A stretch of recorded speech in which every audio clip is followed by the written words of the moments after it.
Roma Kapitulo 1. Magandang Balita Biblia.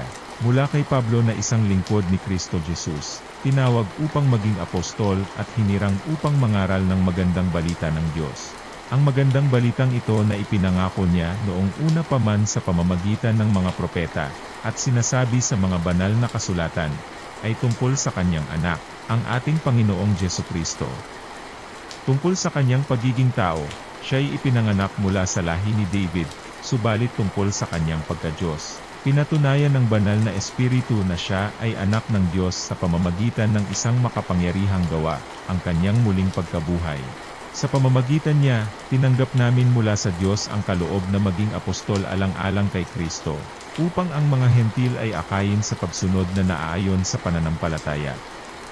Kayo'y kabilang sa mga tinawag na maging mga tagasunod ni Jesucristo. Sa inyong lahat na nasa Roma, mga minamahal ng Diyos at tinawag upang maging banal, sumainyo nawa ang pagpapala at kapayapaang mula sa Diyos na ating Ama, at sa Panginoong Jesucristo.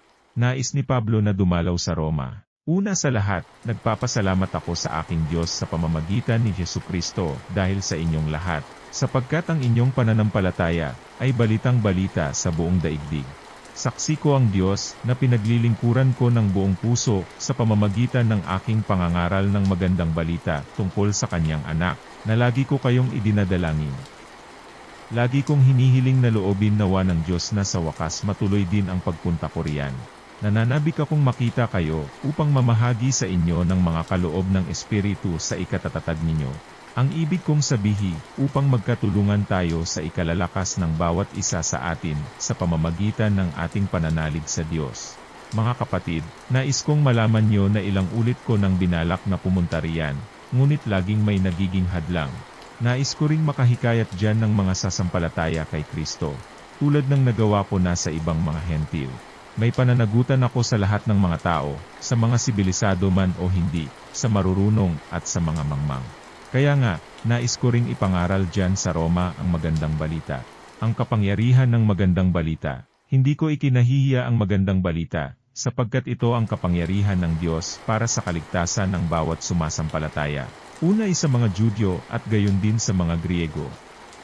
Sapagkat sa magandang balita ay ipinapakita kung paano itinutuwid ng Diyos ang kaugnayan ng tao sa Kanya. Ito ay sa pamamagitan ng pananampalataya buhat sa simula hanggang sa wakas. Tulad ng sinasabi sa kasulatan, ang itinuring ng Diyos na matuwid sa pamamagitan ng pananampalataya ay mabubuhay. Mga kasalanan ng sangkatauhan, nahahayag mula sa langit ang puot ng Diyos laban sa lahat ng kalapastanganan, at kasamaan ng mga taong dahil sa kanilang kasamaan, ay hinahadlangan ang katotohanan. Sapagkat ang maaaring malaman tungkol sa Diyos ay maliwanag, dahil iyon ay ipinapahayag sa kanila ng Diyos.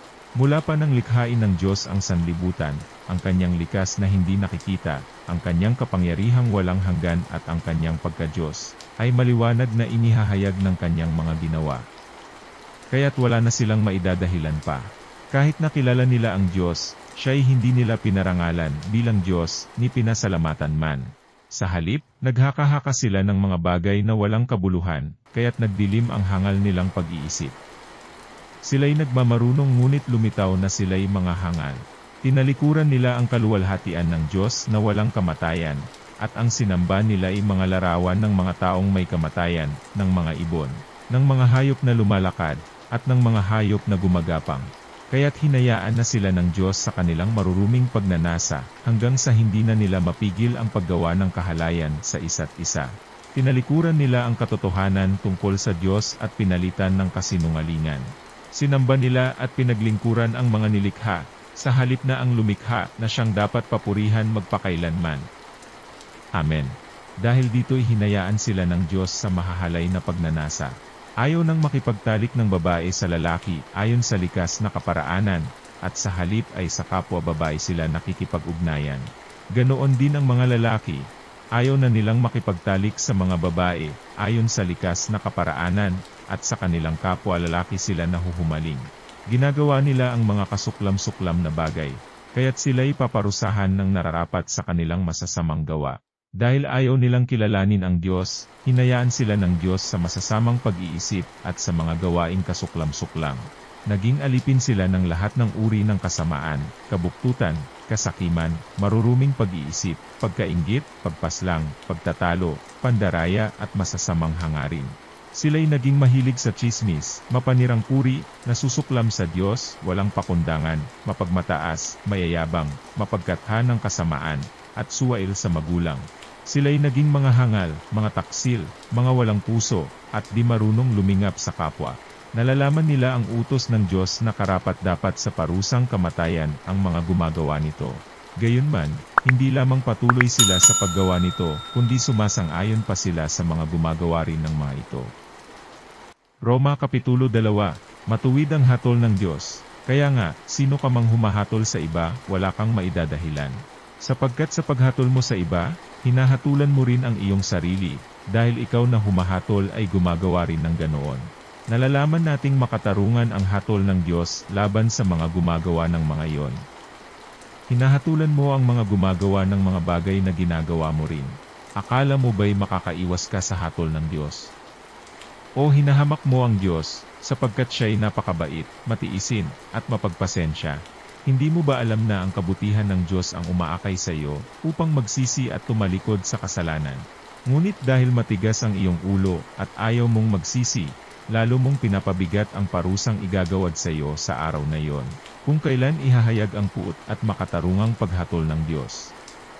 Sapagkat igagawad niya sa lahat ng tao ang naaayon sa kanilang mga ginawa. Buhay na walang hanggan ang ibibigay niya sa mga taong nagpapatuloy sa paggawa ng mabuti, at naghahangad ng karangalan, kadakilaan at kawalang kamatayan.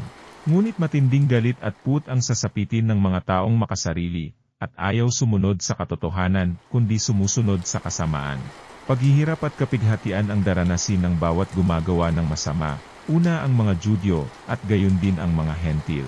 Ngunit kapurihan, karangalan at kapayapaan naman ang tatamuhin ng bawat gumagawa ng mabuti. Una ang mga Judyo at gayon din ang mga Hentil sapagkat walang kinikilingan ang Diyos. Ang mga Hentil ay walang kautusan ni Moises. Sila ay nagkakasala at paparusahan ng hindi batay sa kautusan. Ang mga Judyo ay mayroong kautusan. Sila ay nagkakasala at hahatulan batay sa kautusan. Sapagkat hindi ang mga nakikinig sa kautusan, kundi ang sumusunod dito, ang siyang pawawalang sala ng Diyos. Kapag ang mga Hentil na hindi saklaw ng kautusan ay gumagawa batay sa panuntunan nito ayon sa kanilang likas na pag-iisip, ito ay nagiging kautusan na para sa kanila. Ipinapakita ng kanilang mga gawa na nakasulat sa kanilang puso ang panuntunan ng kautusan. Pinapatunayan din ito ng kanilang budhi, sapagkat kung minsan sila'y sinusumbatan nito, at kung minsan naman, sila'y ipinagtatanggol nito sa kanilang isipan. Ayon sa magandang balitang aking ipinapangaral, gayon ang mangyayari sa araw na ang mga lihim ng mga tao ay hahatulan ng Diyos sa pamamagitan ni Kristo Jesus, ang mga Judyo at ang kautusan. Ngunit ikaw na nagsasabing ikaw ay Judyo, at nananalig sa kautusan, ipinagmamalaki mong may kaugnayan ka sa Diyos. Sabi mo'y alam mo ang kanyang kalooban, at sumasang-ayon ka sa mabubuting bagay, sapagkat ito ang natutunan mo sa kautusan. Ang palagay mo'y taga-akay ka ng bulag, tanglaw ng mga nasa kadiliman, tagapayo ng mga hangal, at tagapagturo ng mga bata, dahil natuklasan mo sa kautusan ang buong kaalaman at katotohanan. Nagtuturo ka sa iba, bakit di mo turuan ang iyong sarili? Nangangaral kang masama ang magnakaw, bakit ka nagnanakaw? Sinasabi mong huwag mangangalunya, bakit ka nangangalunya? Nasusuklam ka sa mga Diyos-Diyosan, bakit ninanakawan mo ang mga templo nila? Ipinagmamalaki mong saklaw ka ng kautusan, ngunit nilalapastangan mo naman ang Diyos sa pamamagitan ng paglabag mo sa kautusan. Ayon nga sa nasusulat, ang pangalan ng Diyos ay nilalait ng mga Hentil dahil sa inyo. Mahalaga lamang ang iyong pagiging tuli kung tumutupad ka sa kautusan, subalit kung lumalabag ka sa kautusan, para ka ring hindi tinuli. Kung ang hindi tuli ay gumagawa batay sa panuntunan ng kautusan, hindi ba siya ituturing na tuli? Kaya, ikaw na Judyong nasa ilalim ng kautusan, ngunit hindi naman tumutupad nito, ay hahatulan ng mga tumutupad sa kautusan bagaman hindi sila tinuli. Sapagkat ang pagiging isang tunay na Judyo, ay hindi dahil sa panlabas na kaanyuan, o dahil sa pagtutuli sa laman. Ang tunay na Judyo, ay ang taong nabago sa puso't kalooban ayon sa Espiritu, at hindi ayon sa kautusang nasusulat. Ang papuri sa taong iyon ay mula sa Diyos at hindi mula sa mga tao. Roma Kapitulo 3, Kung gayon, paano nakakalamang ang Hudyo sa hindi Hudyo? Ano ang kabuluhan ng pagiging tuli? Napakarami. Una sa lahat, ang mga Hudyo ang pinagkatiwalaan ng mga pahayag ng Diyos. Ano nga kung hindi naging tapat ang ilan sa kanila? Ang ibig kayang sabihin yon ay hindi na rin tapat ang Diyos. Hinding-hindi. Ang Diyos ay tapat at totoo, kahit na sinungaling pa ang lahat ng tao. Ayon nga sa nasusulat, kapag ikaw ay nagsalita, mapapatunayan kang matuwid. At kung ikaw ay hahatulan, ikaw ay mananaig. Ngunit kung ang kasamaan natin ay nagpapakilala ng katarungan ng Diyos, masasabi ba nating hindi siya makatarungan dahil tayo ay pinaparusahan niya? Ganyan ang pangangatuwiran ng tao. Hinding-hindi. Kung hindi makatarungan ang Diyos, paano niya hahatulan ang sanlibutan? Kung sa pamamagitan ng aking kasinungalingan, ay lalong lumilitaw ang kaluwalhatian ng Diyos, sapagkat lalong nakikilala na siya'y tapat, bakit pa niya ako paparusahan bilang isang makasalanan? Kung gayon, bakit nga hindi natin sabihin, gumawa tayo ng masama kung mabuti naman ang magiging bunga nito? Ganyan daw ang itinuturo namin, sabi ng mga naninira sa amin. Sila'y paparusahan ng Diyos, at iyan ang nararapat. Walang sinumang matuwid. Ano ngayon? Ang kalagayan ba nating mga Judyo ay mas mabuti kaysa sa mga Hentil? Hindi. Tulad nga ng aming napatunayan na ang lahat ng tao ay nasa ilalim ng kapangyarihan ng kasalanan, maging Judyo o Hentil man. Ayon sa nasusulat, walang matuwid, wala kahit isa. Walang nakakaunawa, walang naghahanap sa Diyos. Ang lahat ay lumihis ng landas at nagpakasama. Walang gumagawa ng mabuti, wala kahit isa. Parang buks na libingan ang kanilang lalamunan. Pananalita nila ipawang panlilim lang. Ang labi nila ay may kamandag ng ahas. Unang pagmumura at masasakit na salita ang kanilang bibig. Wala silang atubili sa pagpatay ng kapwa. Parang dinaanan ng salot ang kanilang madaanan. Hindi nila alam ang daan ng kapayapaan. Hindi sila marunong matakot sa Diyos. Alam natin na anumang sinasabi ng kautusan, ay sinasabi sa mga nasasakop nito, upang walang maidahilan ang sinuman, at dahil dito'y mananagot ang lahat sa Diyos. Walang taong mapapawalang sala sa paningin ng Diyos sa pamamagitan ng pagsunod sa kautusan, sapagkat ang ginagawa ng kautusan ay ang ipaalam sa tao na siya'y nagkasala, ang pagpapawalang sala ng Diyos sa tao. Ngunit ngayon nahayag na kung paano ginagawang matuwid ng Diyos ang tao. Ito'y hindi sa pamamagitan ng kautusan, bagaman ang kautusan, at ang mga propeta ang nagpapatotoo tungkol dito. Ginagawang matuwid ng Diyos ang lahat sa pamamagitan ng kanilang pananampalataya kay Jesucristo.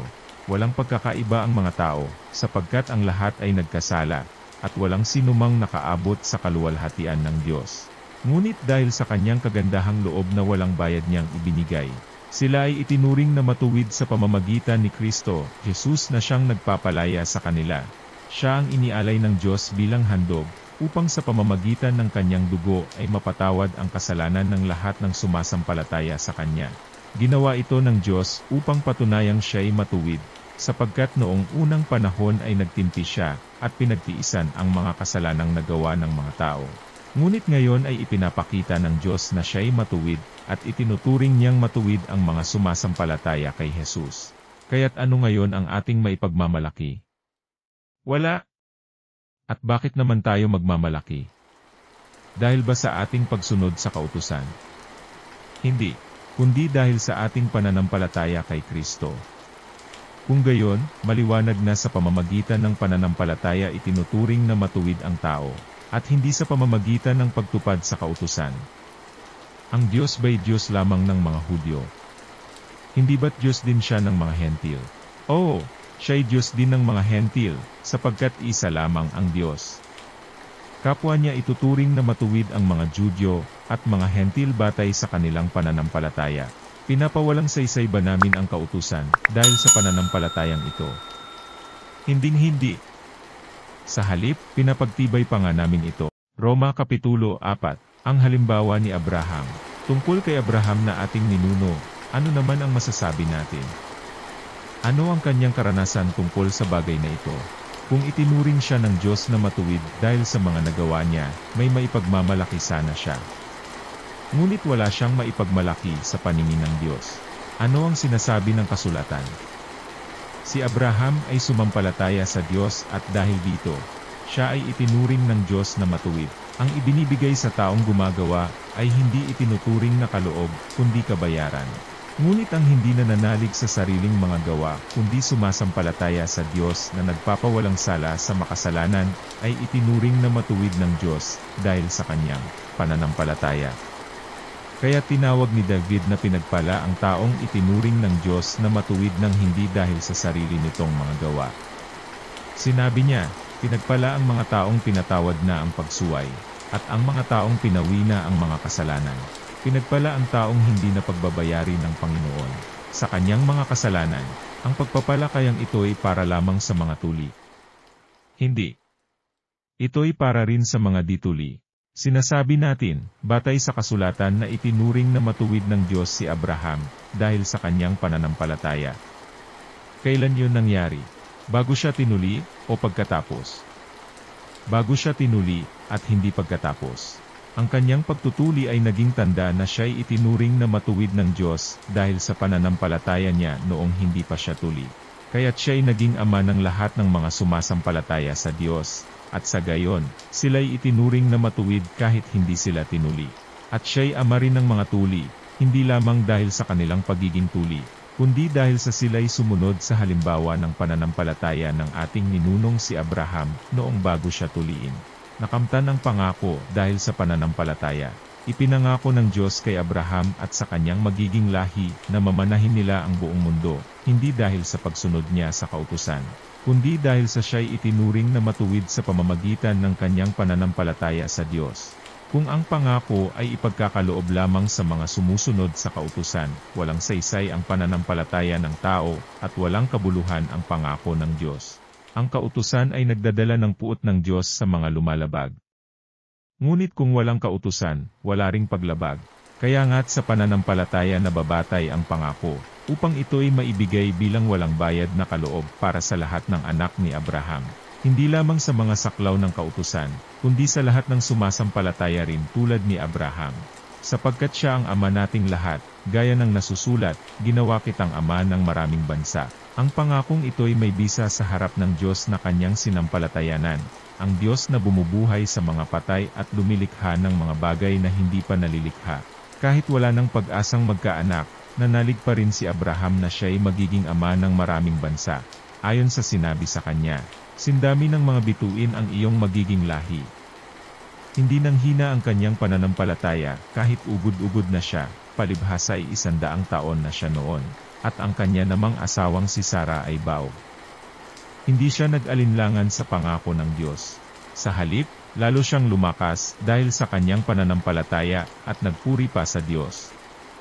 Lubos siyang naniwala na tutuparin ng Diyos ang ipinangako nito. Kaya't dahil sa kanyang pananampalataya, siya'y itinuring na matuwid ng Diyos. Ang salitang itinuring na matuwid ay isinulat hindi lamang para sa kanya, kundi para sa atin din naman. Ituturing din tayong matuwid dahil sumasampalataya tayo sa Diyos na muling bumuhay kay Jesus na ating Panginoon. Siya'y ipinapatay dahil sa ating mga kasalanan at muling binuhay upang tayo'y mapawalang sala. Roma Kapitulo 5, Mga bunga ng pagtanggap ng Diyos. Sapagkat napawalang sala na tayo sa pamamagitan ng ating pananampalataya, mayroon na tayong mapayapang ugnayan sa Diyos sa pamamagitan ng ating Panginoong Jesucristo. Sa pamamagitan ng pagsampalataya kay Jesucristo, tinamasa natin ang kagandahang loob ng Diyos, at tayo'y nagagalak dahil sa pag-asang tayo'y makakabahagi sa kanyang kaluwalhatian. Hindi lamang iyan, ikinagagalak din natin ang mga kahirapang ating tinitiis, dahil alam nating ito'y nagbubunga ng pagtitiyaga. At ang pagtitiyaga ay nagbubunga ng mabuting pagkatao, at ang mabuting pagkatao ay nagbubunga ng pag-asa. At hindi tayo binibigo ng pag-asang ito sapagkat ang pag-ibig ng Diyos ay ibinuhos na sa ating mga puso sa pamamagitan ng Espiritu Santo na ipinagkaloob sa atin. Sapagkat noong tayo'y mahihina pa, namatay si Kristo sa takdang panahon para sa mga makasalanan. Mahirap mangyaring alay ni numan ang kanyang buhay alang-alang sa isang taong matuwid, kahit na maaaring may mga has na gumawa nito alang-alang sa isang taong mabuti. Ngunit pinatunayan ng Diyos ang kanyang pag-ibig sa atin nang mamatay si Kristo para sa atin noong tayo'y makasalanan pa. Yamang sa pamamagitan ng kanyang dugo, tayo ngayon ay napawalang sala. lalong tiyak na maliligtas tayo sa put ng Diyos. Dati, tayo'y mga kaaway ng Diyos, ngunit tinanggap na niya tayo bilang mga kaibigan sa pamamagitan ng pagkamatay ng kanyang anak. At dahil dito, tiyak na maliligtas tayo sapagkat si Kristo ay buhay. At hindi lamang iyan, tayo'y nagagalak dahil sa ginawa ng Diyos sa pamamagitan ng ating Panginoong Jesucristo, sapagkat dahil sa Kanya, ay tinanggap tayo bilang mga kaibigan ng Diyos. Si Adan at si Kristo, ang kasalanan ay pumasok sa sanlibutan sa pamamagitan ng isang tao, at ang kamatayan ay pumasok sa pamamagitan ng kasalanan. Dahil dito, lumaganap ang kamatayan sa lahat ng tao, sapagkat ang lahat ay nagkasala. Nasa sanlibutan na ang kasalanan bago ibigay ang kautusan, ngunit kung walang kautusan, ang kasalanan ay hindi itinuturing na kasalanan. Gayunman, naghari pa rin ang kamatayan mula kay Adan hanggang kay Moises, pati sa mga taong hindi nagkasala tulad ng pagsuway ni Adan sa utos ng Diyos. Si Adan ay anyo ng isang darating. Subalit magkaiba ang dalawang ito, dahil ang walang bayad na kaloob ng Diyos ay hindi katulad ng kasalanan ni Adan. Totoong maraming tao ang namatay dahil sa kasalanan ng isang tao. Ngunit ang kagandahang loob ng Diyos ay mas dakila, gayon din ang kanyang walang bayad na kaloob sa maraming tao sa pamamagitan ng kagandahang loob ng isang tao, si Jesucristo. Ang kaloob na ito ay hindi katulad ng ibinunga ng pagsuway ni Adan, sapagkat hatol na kaparusahan ang idinulot matapos na magaw ang isang pagsuway. Subalit kaloob na nagpapawalang sala naman ang idinulot matapos magaw ang maraming pagsuway. Sa pamamagitan ng pagsuway ng isang tao, naghari ang kamatayan. Ngunit sa pamamagitan din ng isang tao, si Jesucristo, ang mga taong pinagpala ng sagana at itinuring na matuwid ng Diyos ay maghahari sa buhay.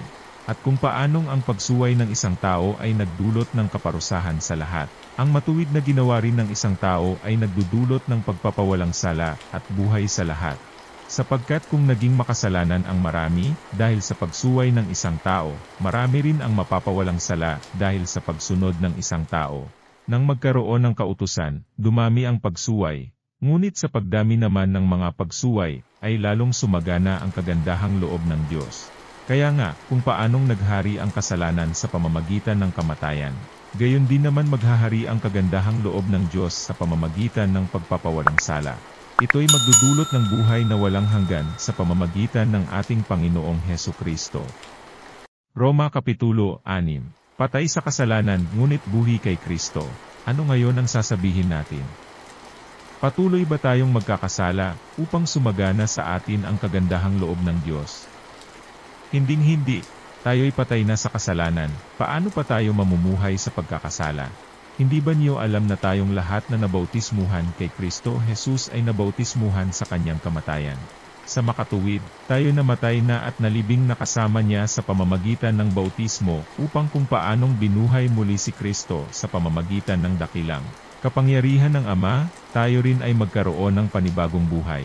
Sapagkat kung nakasama tayo ni Kristo sa isang kamatayang katulad ng kanyang kamatayan, tiyak na tayo ay makakasama rin niya sa muling pagkabuhay na katulad ng kanyang muling pagkabuhay. Alam natin na ang dati nating pagkatao ay naipako na sa krus kasama niya, upang mamatay ang ating makasalanang pagkatao, at nang hindi na tayo maalipin pa ng kasalanan. Sapagkat ang namatay na ay pinalaya mula sa kapangyarihan ng kasalanan. Kung tayo'y namatay ng kasama ni Kristo, naniniwala tayong mabubuhay rin tayong kasama niya. Alam nating si Kristo na muling binuhay ay hindi na muling mamamatay. Wala nang kapangyarihan sa kanya ang kamatayan. Nang siya'y mamatay, namatay siya ng minsanan, para sa lahat ng panahon dahil sa kasalanan, at ang buhay niya ngayon ay para sa Diyos.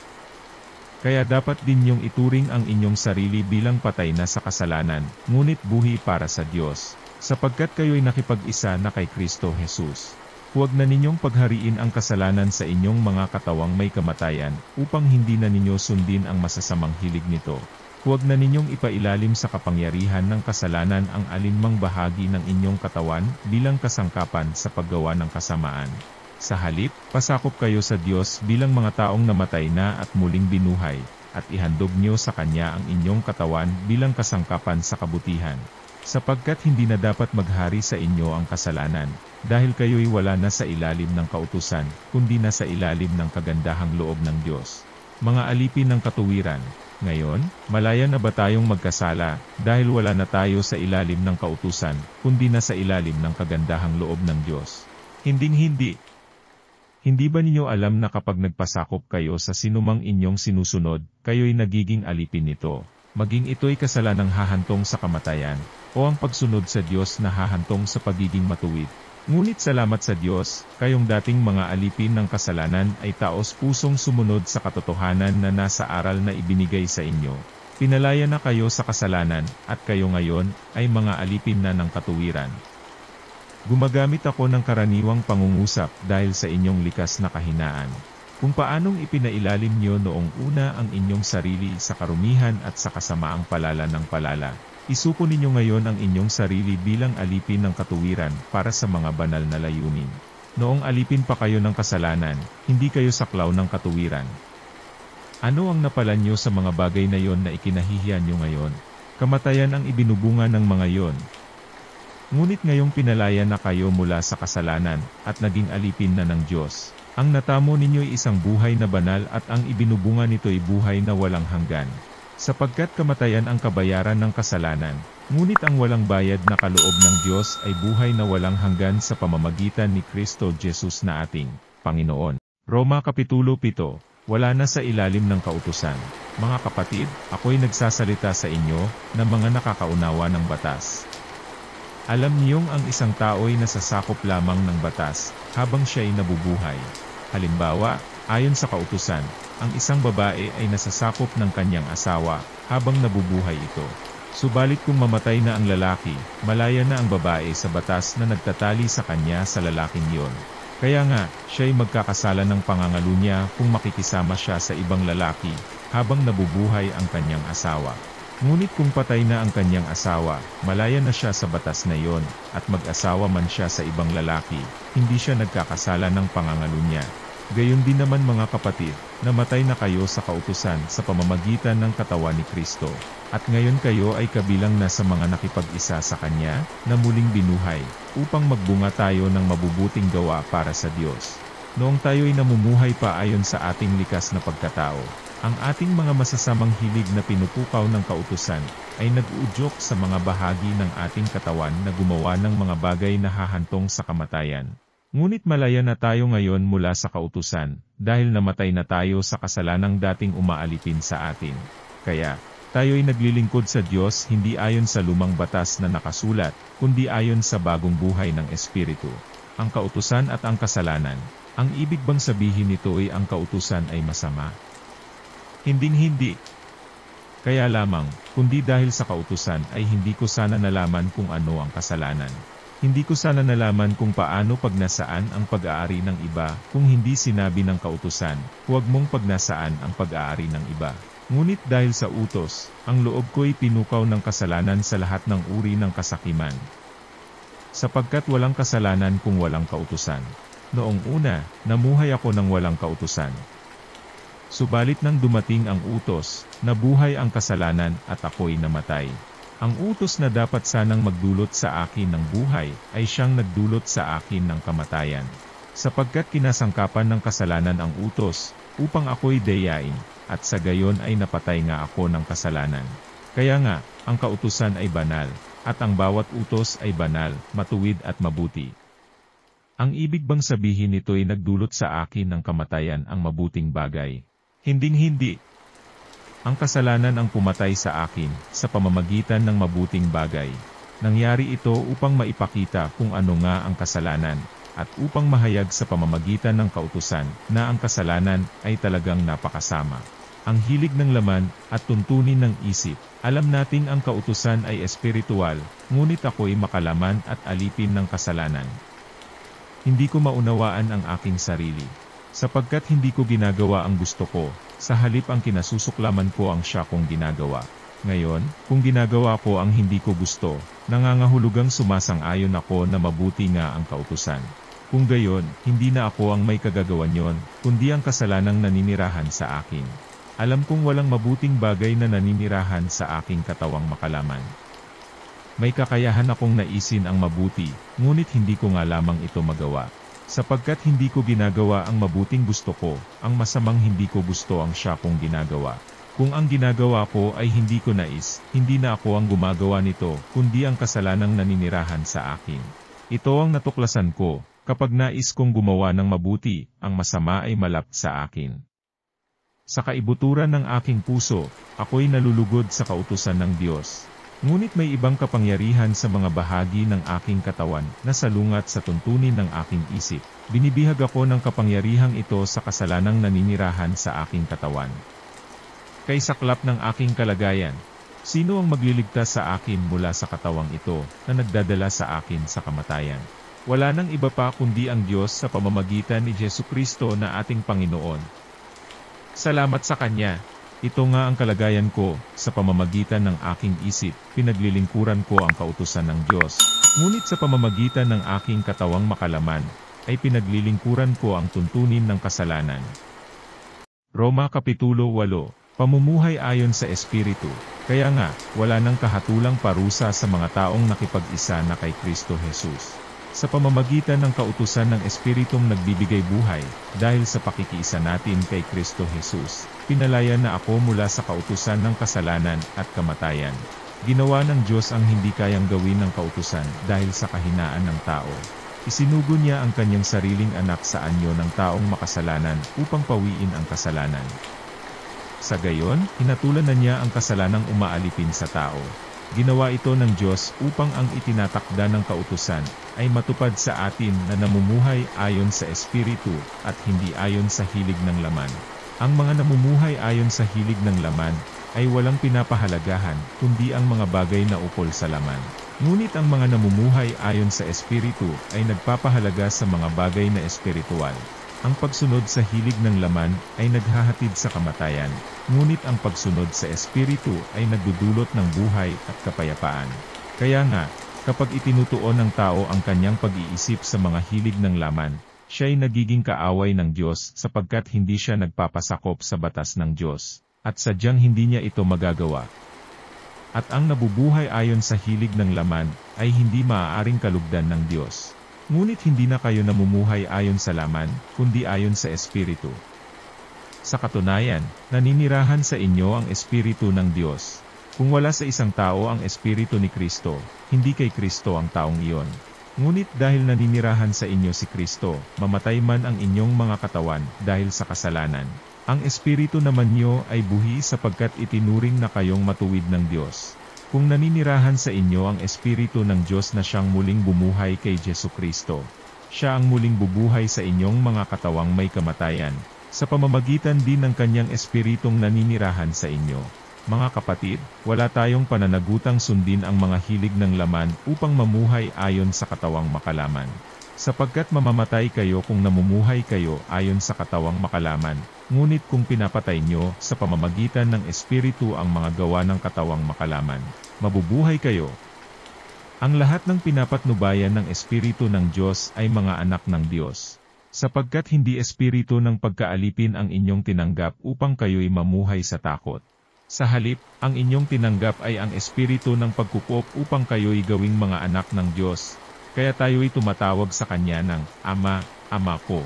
Ang Espiritu ang nagpapatotoo, kasama ng ating espiritu, na tayo'y mga anak ng Diyos. At yamang mga anak, tayo'y mga tagapagmana ng Diyos at kasamang tagapagmana ni Kristo. Sapagkat kung tayo'y kasama niya sa pagtitiis, tayo'y makakasama niya sa Kanyang kaluwalhatian.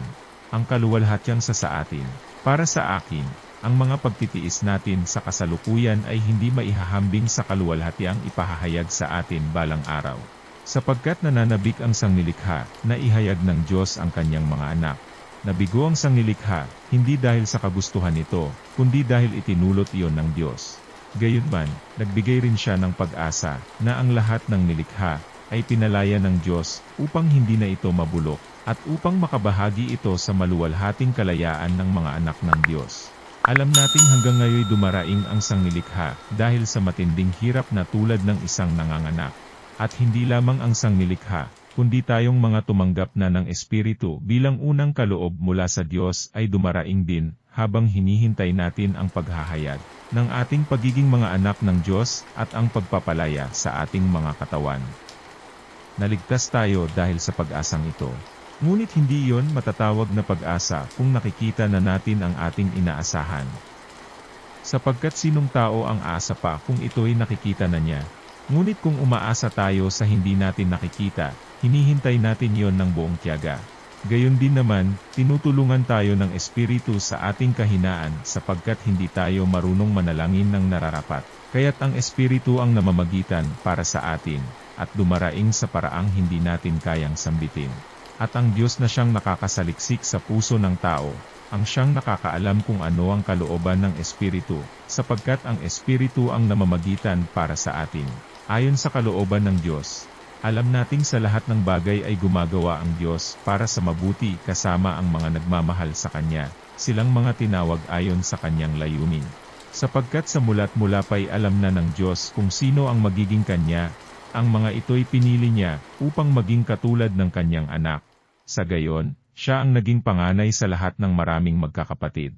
Ang mga pinili Niya noon pang una ay Kanyang tinawag, at ang mga tinawag ay Kanya ring pinawalang sala. At ang mga pinawalang sala, ay Kanyang binahaginan ng Kanyang kaluwalhatian. Ang pag-ibig ng Diyos, ano pa ang masasabi natin tungkol dito? Kung ang Diyos ay panig sa atin, sino ang makakalaban sa atin? Kung ang sarili Niyang anak ay hindi Niya ipinagkait, sa halip ay ibinigay para sa ating lahat, hindi kaya Niya ibibigay ng masagana sa atin ang lahat ng bagay? Sino ang makakapagharap ng paratang laban sa mga hinirang ng Diyos, gayong ang Diyos ang nagpapawalang sala sa kanila? Sino ang hahatol upang sila'y parusahan? Si Kristo Jesus ba na namatay, ngunit higit sa lahat ay muling binuhay, at ngayon ay nasa kanan ng Diyos upang mamagitan para sa atin? Sino ang makapaghihiwalay sa atin sa pag-ibig ni Kristo? Ang kaguluhan kaya, ang kapighatian, pag-uusig, pagkagutom, kahirapan, panganib, o kamatayan. Ayon sa nasusulat, dahil sa inyo'y buong araw kaming pinapatay, turing nila sa amin ay mga tupang kakatayin lamang. Hindi.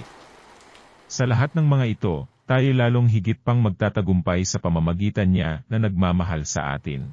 Sapagkat natitiyak kong walang makapaghihiwalay sa atin sa Kanyang pag-ibig, kahit ang kamatayan o ang buhay, ang mga anghel o ang mga pamunuan at ang mga kapangyarihan, ang kasalukuyan o ang hinaharap, ang kataasan o ang kalaliman, o alinmang nilalang ay hindi makapaghihiwalay sa atin sa pag-ibig ng Diyos na ipinagkaloob sa atin sa pamamagitan ni Kristo Jesus na ating Panginoon. Roma Kapitulo 9. Ang pagkapili ng Diyos sa Israel. Sa ngalan ni Kristo, ako'y nagsasabi ng totoo. Hindi ako nagsisinungaling. Ang aking budhi ay nagpapatunay na totoo ang sinasabi ko, at saksi ko ang Espiritu Santo. Matindi ang aking kalungkutan at di mapawi ang pagdaramdam ng aking puso, dahil sa mga kalahi kong Judyo. Mas mamatamisin ko pang ako'y sumpain, at mapahiwalay kay Kristo, kung ito'y sa ikabubuti nila.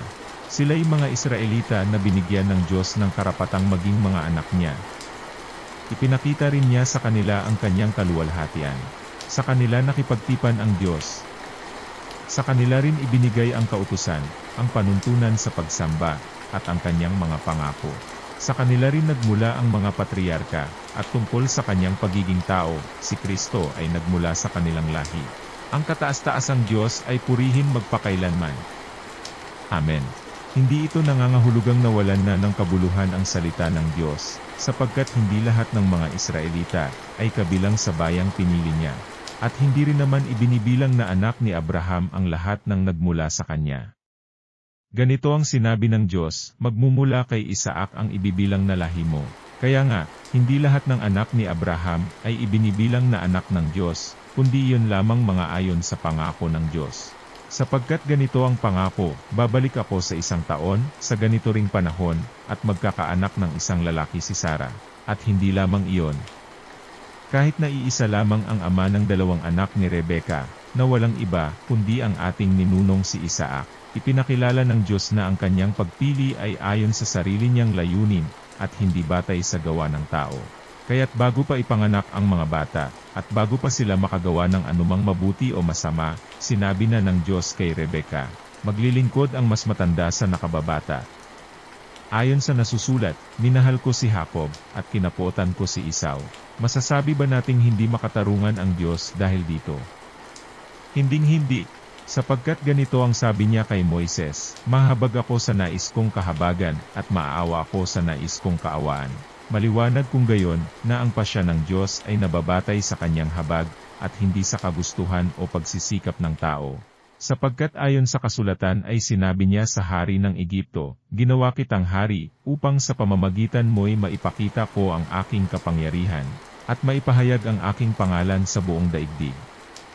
Kaya nga't kinahahabagan ng Diyos ang sinumang nais niyang kahabagan, at pinagmamatigas ang nais niyang maging matigas ang ulo. Ang puot at habag ng Diyos. Sasabihin mo naman sa akin, kung gayon, bakit pa sinisisi ng Diyos ang tao? Sino ba ang makakasalungat sa kanyang kalooban? Tao ka lamang, sino kang mangangahas na sumagot ng ganoon sa Diyos? Masasabi kaya ng isang hinuhubog sa kanyang manghuhubog, bakit niyo ako ginawang ganito? Wala bang karapatan ang gumagawa ng palayok na bumuo ng mamahalin o mumurahing sisidlan mula sa iisang tumpok ng putik?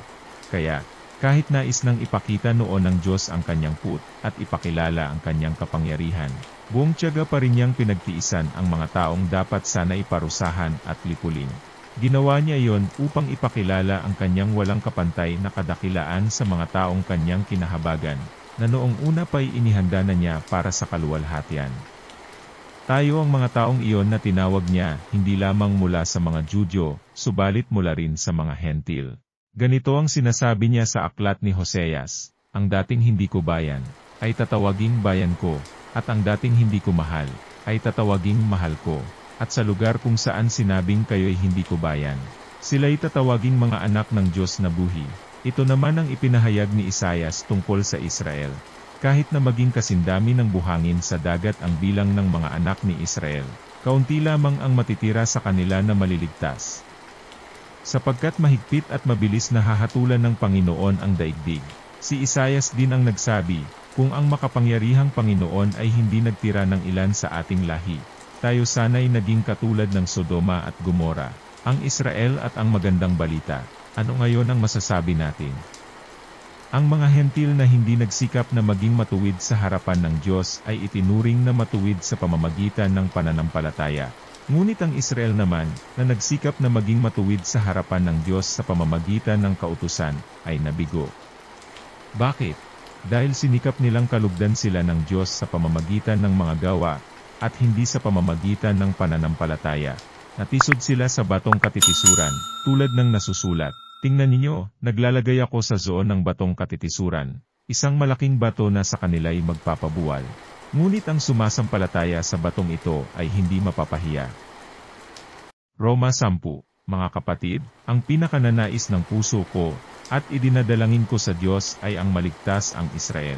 Sapagkat saksi ako na sila'y masigasig na maging kalugod-lugod sa Diyos. Hindi nga lamang batay sa tamang kaalaman. Dahil hindi nila kinilala ang pamamaraan ng Diyos upang gawing matuwid ang tao, at nagsikap silang gumawa ng sarili nilang pamamaraan. Hindi sila nagpasakop sa pamamaraang itinakda ng Diyos. Sapagkat si Kristo ang kaganapan ng kautusan, upang ituring na matuwid ng Diyos ang sinumang sumasampalataya sa Kanya. Ang kaligtasan ay para sa lahat. Ganito ang isinulat ni Moises tungkol sa pagiging matuwid batay sa kautusan. Ang tumutupad sa kautusan ay mabubuhay ayon dito. Ngunit ganito naman ang sinasabi tungkol sa pagiging matuwid batay sa pananampalataya. Huwag mong sabihin sa iyong sarili, sino ang aakyat sa langit, upang pababain si Kristo? Huwag mo ring sabihin, sino ang bababa sa kailaliman, upang muling buhayin si Kristo? Sapagkat ganito ang sinasabi, malapit sa iyo ang mensahe, nasa iyong bibig at nasa iyong puso. Ang tinutukoy dito'y ang salitang ipinapangaral namin tungkol sa pananampalataya. Kung ipahahayag ng iyong bibig na si Jesus ay Panginoon at buong puso kang sasampalataya na siya'y muling binuhay ng Diyos, maliligtas ka. Sapagkat sumasampalataya ang tao sa pamamagitan ng kanyang puso, at sa gayon ay itinuturing na matuwid ng Diyos. Nagpapahayag naman siya sa pamamagitan ng kanyang bibig, at sa gayon ay naliligtas. Sinabi nga ng kasulatan, ang sinumang sumasampalataya sa kanya ay hindi mapapahiya. Kaya't walang pagkakaiba ang katayuan ng Hudyo at ng Hentil.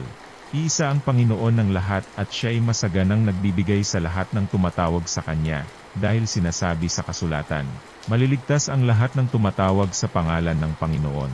Paano naman sila tatawag sa Kanya kung hindi sila sumasampalataya? Paano sila sasampalataya kung wala pa silang napakinggan tungkol sa Kanya? Paano naman sila makakapakinig kung walang mangangaral sa kanila? At paanong makakapangaral ang sinuman kung hindi siya isinugo?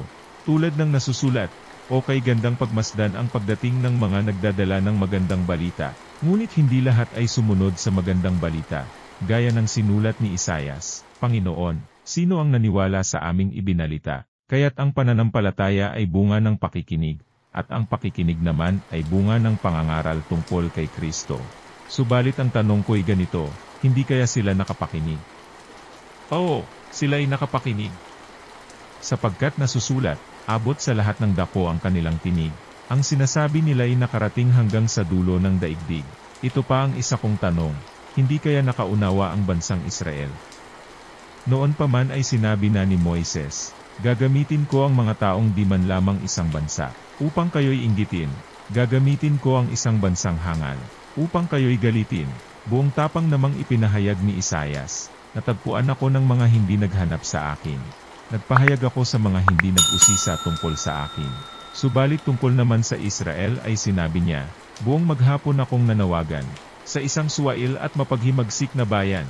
Roma 11, kinahabagan ng Diyos ang Israel. Ito ngayon ang tanong ko, itinakwil ba ng Diyos ang kanyang sariling bayan? Hinding-hindi. Sa katunayan, ako man ay isang Israelita, mula sa lahi ni Abraham at kabilang sa lipi ni Benjamin. Hindi itinakwil ng Diyos ang kanyang bayan na sa simula pa ipinili na niya. Hindi ba niyo alam ang sinasabi ng kasulatan tungkol kay Elias?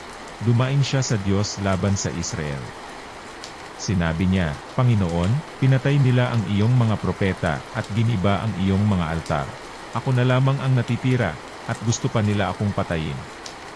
Ngunit ano ang sagot sa kanya ng Diyos? Nagtira ako ng 7,000 lalaking hindi sumamba sa Diyos-Diyosang si Baal.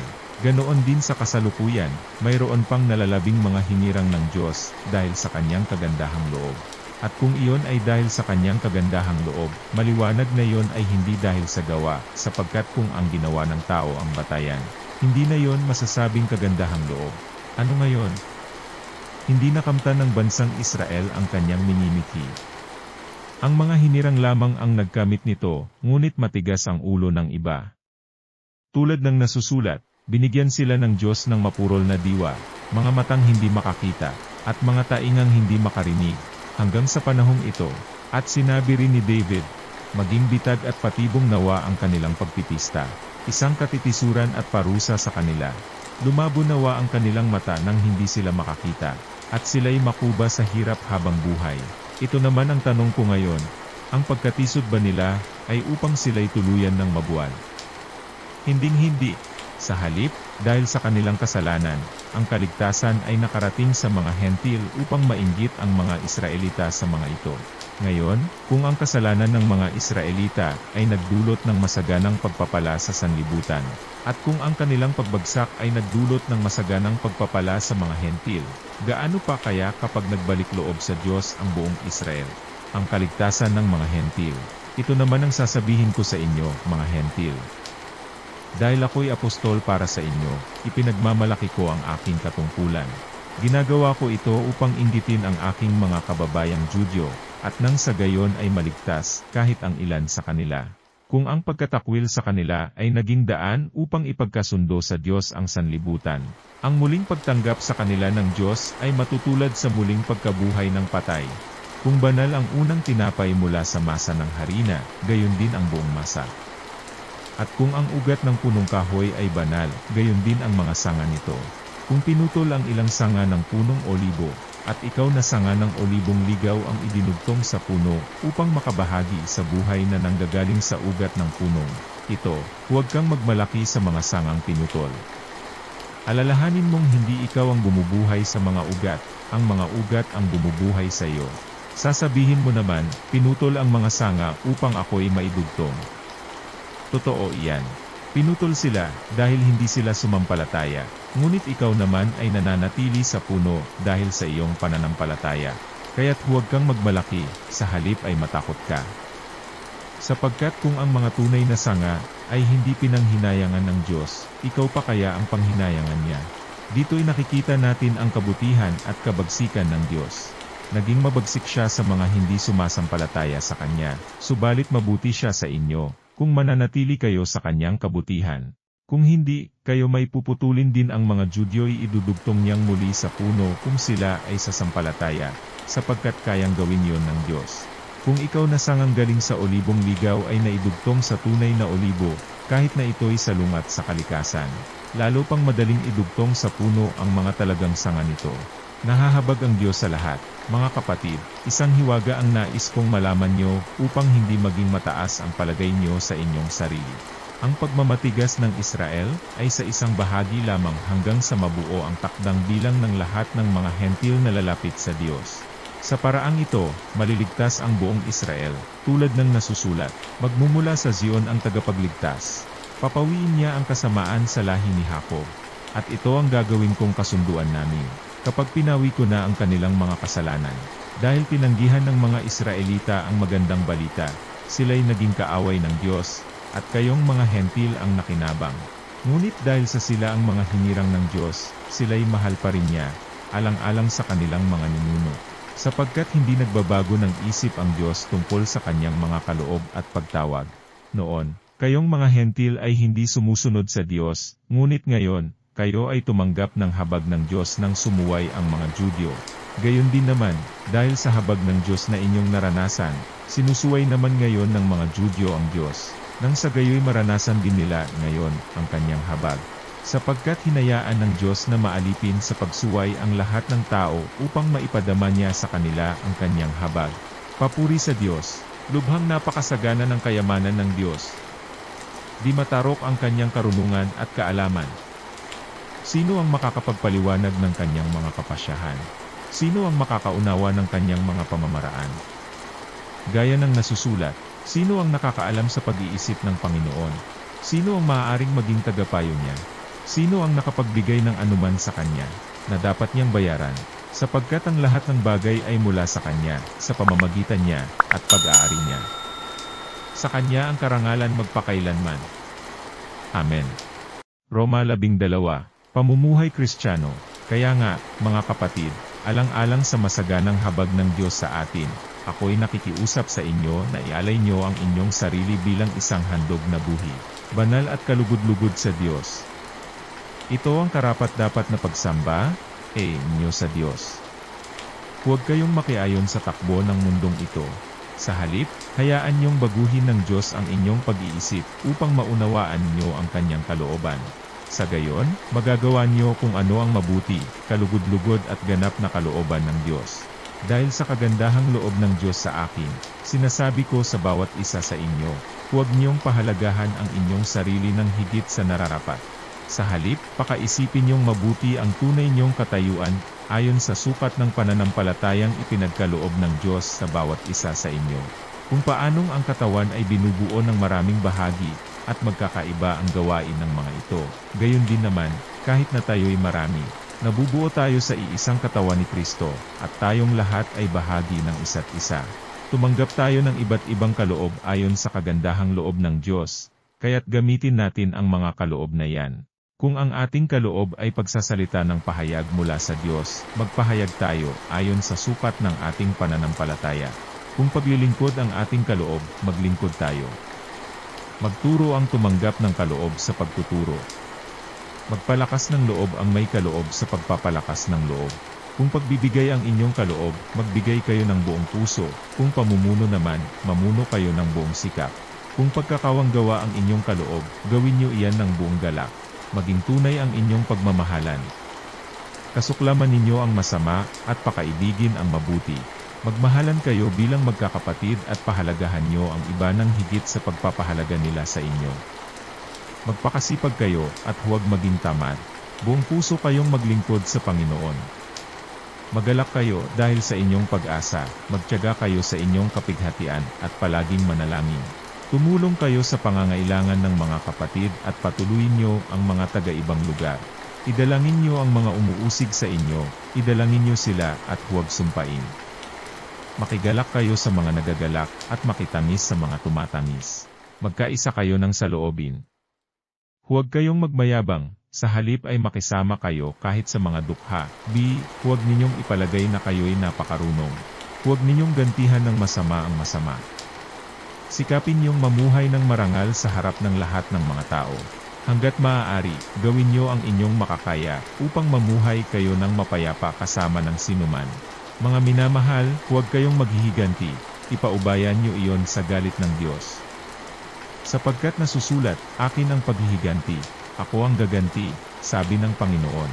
Sa halip, kung nagugutom ang iyong kaaway, pakainin mo, kung nauuhaw, painumin mo, sa gayon ay magbubunton ka ng mga baga sa kanyang ulo. Huwag kayong magpadaig sa masama, kundi daigin niyo ng mabuti ang masama. Roma 13. Paggalang sa pamahalaan, ang bawat tao ay dapat pasakop sa mga pinuno ng pamahalaan, sapagkat walang pamahalaang hindi mula sa Diyos, at ang Diyos ang nagtatag ng mga pamahalaang umiiral. Kaya nga, ang lumalaban sa pamahalaan, ay lumalaban sa itinalaga ng Diyos, at sila'y nararapat sa parusa. Ang mga pinuno ay hindi dapat katakutan ng taong gumagawa ng mabuti. Ang mga gumagawa lamang ng masama ang dapat matakot. Kung ayaw mong matakot sa mga namumuno, gumawa ka ng mabuti, at pararangalan ka nila. Sila'y mga lingkod ng Diyos para sa ikabubuti mo. Ngunit kung gumagawa ka ng masama, dapat kang matakot dahil sila'y may kapangyarihang magparusa. Sila'y mga lingkod ng Diyos na nagpaparusa sa mga gumagawa ng masama. Kaya nga, dapat kayong pasakop sa kanila, hindi lamang upang hindi kayo maparusahan, kundi alang-alang na rin sa inyong budhi. Iyan din ang dahilan kung bakit kayo nagbabayad ng buwis. Ang mga pinuno ng pamahalaan ay mga lingkod ng Diyos at ito ang kanilang tungkulin. Ibigay niyo sa bawat isa ang narapat sa kanya. Magbayad kayo sa mga dapat bayaran at magbigay kayo ng buwis sa dapat buwisan. Igalang ninyo ang dapat igalang at parangalan niyo ang dapat parangalan. Mga tungkulin sa kapwa, huwag kayong magkaroon ng sagutin kaninuman, maliban na kayo'y magmahalan sa isa't isa, sapagkat ang nagmamahal sa kapwa ay nakatupad na sa kautusan. Ang mga utos gaya ng, huwag kang mangangalunya, huwag kang papatay, huwag kang magnanakaw, huwag mong pagnanasaang maangkin ang pag-aari ng iba, at alinmang utos na tulad ng mga ito ay nauuwing lahat sa iisang utos. Ibigin mo ang iyong kapwa gaya ng pag-ibig mo sa iyong sarili. Ang umiibig ay hindi gumagawa ng masama kaninuman, kaya't ang pag-ibig ang katuparan ng kautusan. Gawin niyo ito, dahil alam niyong panahon na upang gumising kayo. Ang pagliligtas sa atin ay higit ng malapit ngayon, kaysa noong tayo'y unang sumampalataya sa Panginoon. Namamaalam na ang gabi, at malapit ng lumiwanag. Layuan na natin ang lahat ng masasamang gawain, at italaga natin ang sarili sa paggawa ng mabuti.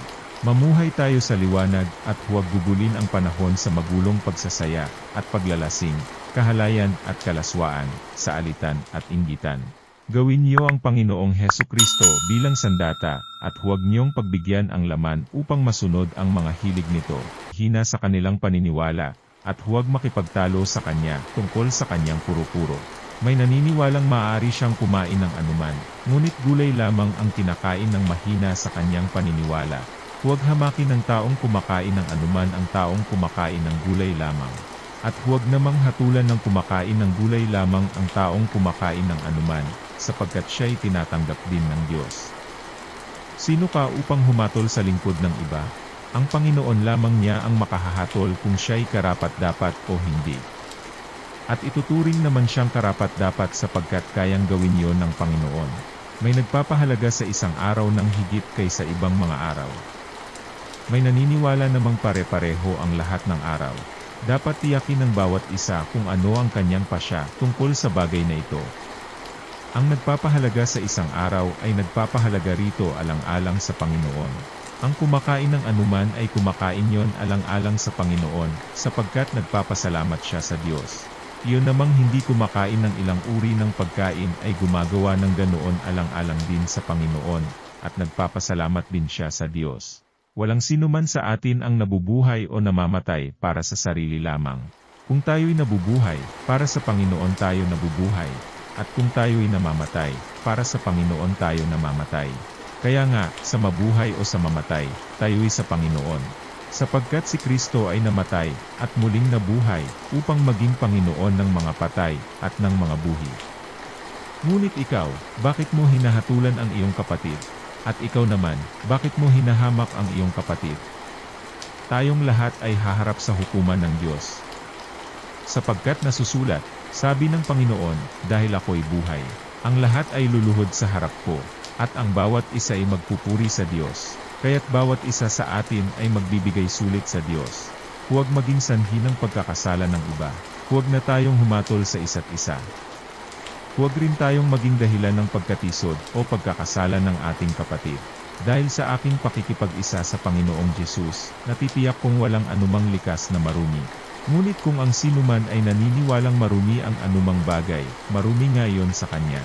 Kaya, kung dahil sa kinakain mo ay natitisod ang iyong kapatid, hindi na ayon sa pag-ibig ang ginagawa mo. Huwag mong ipahamak ang taong tinubos ng kamatayan ni Kristo, dahil sa iyong kinakain. Pag-ingatan mong ang inaakala mong mabuti, ay huwag masamain ng iba. Sapagkat ang paghahari ng Diyos ay hindi tungkol sa pagkain o inumin, ito ay tungkol sa matuwid na pamumuhay, kapayapaan, at kagalakan na ipinagkakaloob ng Espiritu Santo. Ang naglilingkod kay Kristo, nang may ganitong kaisipan, ay kinalulugdan ng Diyos, at iginagalang ng mga tao. Kaya't lagi nating pagsikapang gawin ang mga bagay na makakapagdulot ng kapayapaan, at makakapagpalakas sa isa't isa. Huwag niyong sirain ang ginawa ng Diyos, dahil lamang sa pagkain. Lahat ng pagkain ay malinis at maaaring kainin. Ngunit hindi mabuti na magkakasala ang iba, dahil sa iyong kinakain. Mabuti ang huwag nang kumain ng karne o uminom ng alak o gumawa ng anumang magiging sanhi ng pagkakasala ng iyong kapatid. Ikaw at ang Diyos lamang ang dapat makaalam ng iyong paniniwala tungkol sa bagay na ito. Pinagpala ang taong hindi sinusumbatan ng kanyang budhi kapag ginagawa niya ang mga bagay na pinaniniwalaan niyang tama. Ngunit ang sinumang kumakain sa kabila ng kanyang pag-aalinlangan ay nagkakasala, sapagkat hindi siya nagiging tapat sa kanyang paniniwala. Ang paggawa ng anuman na labag sa sariling paniniwala ay kasalanan. Roma 15. Bigyang kasiyahan ang kapwa, huwag ang sarili. Tayong malalakas sa paniniwala, ay dapat tumulong sa mahihina, at huwag ang pansariling kasiyahan lamang ang ating isipin. Sikapin nating lahat na itaguyod ang kapakanan ng ating kapwa para sa kanyang ikalalakas.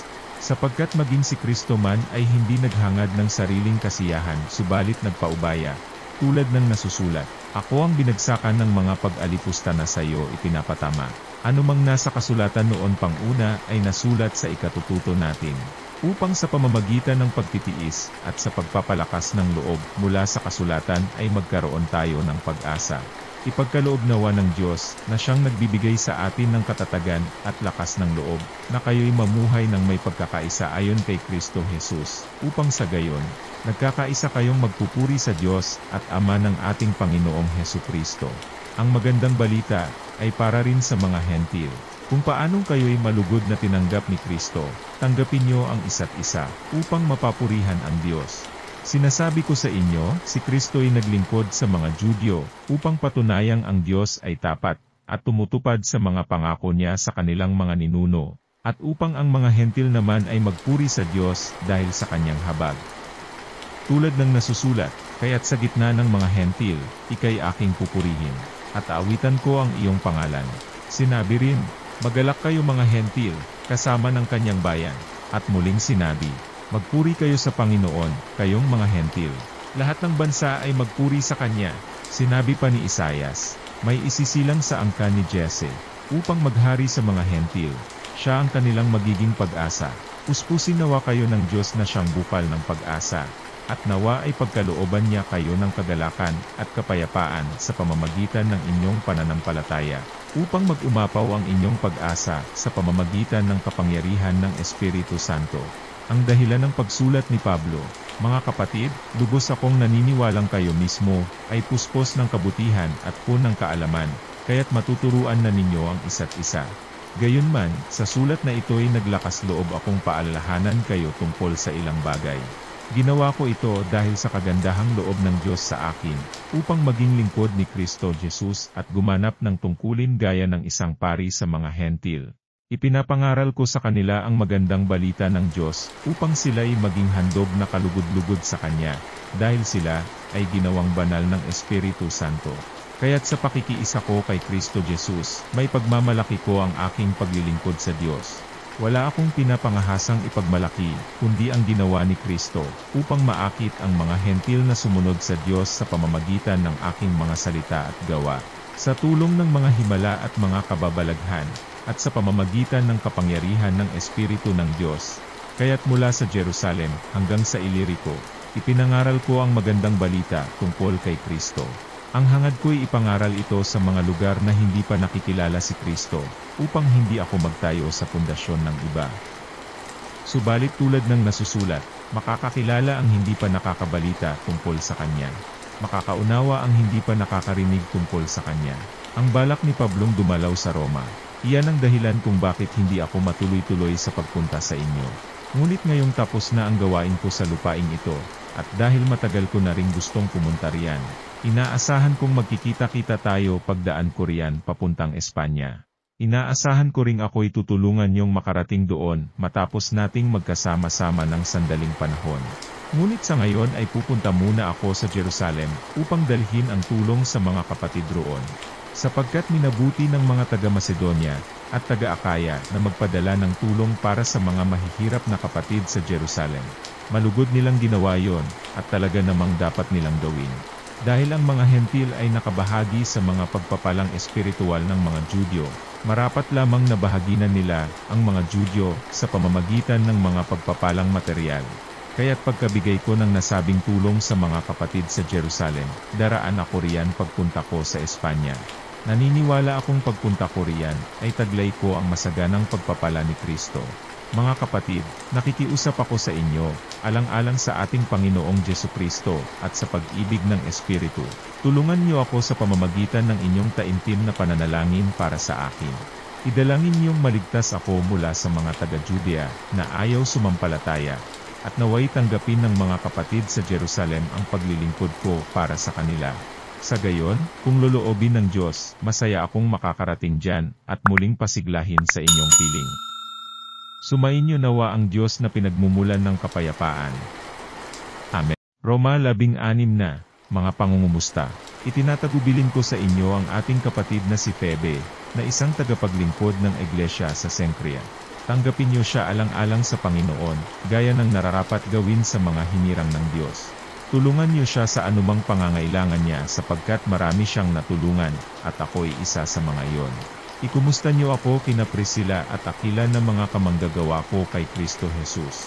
Itinaya nila ang kanilang sarili sa panganib upang iligtas ang aking buhay, at hindi lamang ako ang nagpapasalamat sa kanila, pati na rin lahat ng iglesia ng mga hentil.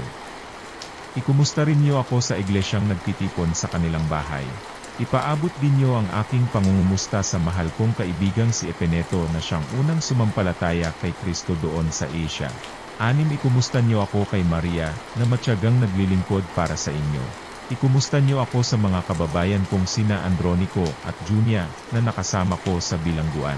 Sila'y kilala ng mga apostol at naunang naging Kristiyano kaysa sa akin. Ikumusta niyo ako kay Ampliato, na aking minamahal sa Panginoon, kay Urbano, na kamanggagawa natin kay Kristo, at sa mahal kong kaibigang si Estaquis.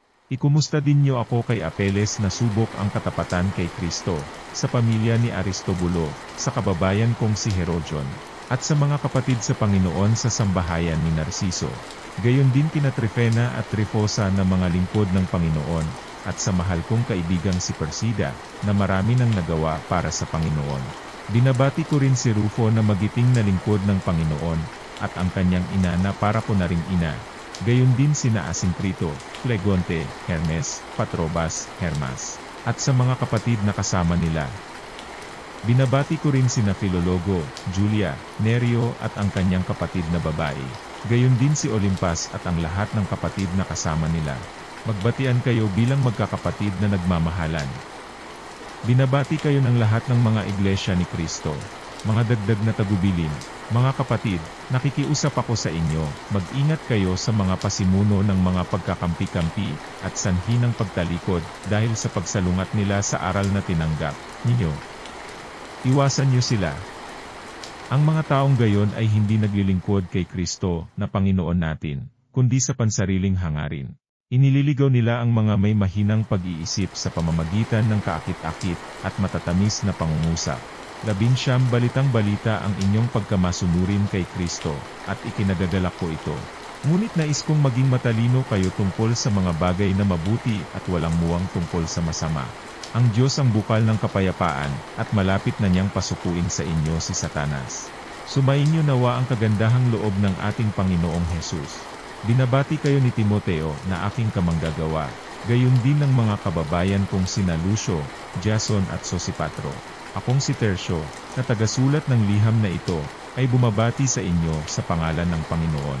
Kinukumusta kayo ni Gaius na tinutuluyan ko, sa bahay niya nagtitipon ang buong iglesia. Kinukumusta rin kayo ni Erasto, na ingat yaman ng lungsod, at ng ating kapatid na si Quarto.